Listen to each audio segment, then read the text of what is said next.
આપની સંસ્થાનું નામ શું? અમે અનુભૂતિ ગ્રુપ અને નમસ્તે ઇન્ડિયા દ્વારા નમસ્તે જામનગર ઇવેન્ટ કરેલી છે. અને આને તમે કયા હેતુથી તમે જામનગરમાં આયોજન કર્યું છે?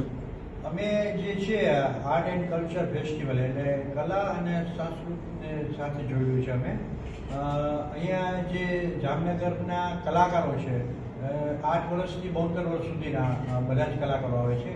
એમના જે કૃષ્ણથી ઉપર કૃષ્ણના જે અલગ અલગ રસરૂપી રજૂ કરેલા છે ચિત્રો એ અહીંયા પ્રદર્શિત માટે અમે જાહેર જનતાને નિઃશુલ્ક પ્રવેશ સાથે ખુલ્લા મૂક્યા છે.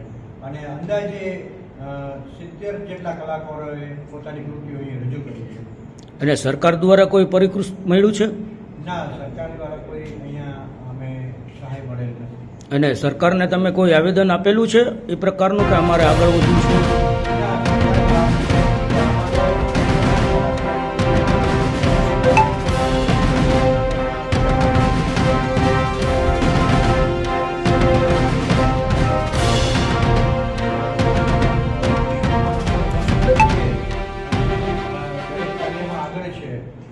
ક્ષેત્ર હોય કે કોઈ સાંસ્કૃતિક હોય તો એક કલામાં જ કેમ પાછળ રહી જાય? તો હું વિનંતી કરીશ કે જો શક્ય હોય તો એક આર્ટ ગેલેરી સરકાર દ્વારા અમને ફાળવવામાં આવે. અને આવનારા સમયમાં તમને આ ફાયદો થશે એ તમને ખાતરી છે? હા, અમને અહીંયા ખાતરી એવી છે કે અહીંયા જે નવોદિત કલાકારો છે, નાના બાળકો છે, તેઓ બહુ પ્રોત્સાહિત થાય છે. એમના પેરેન્ટ્સ પણ બહુ સપોર્ટ કરે છે. એટલે અમારે આ ચિત્ર પ્રદર્શનથી ઘણો બધો ફાયદો થશે.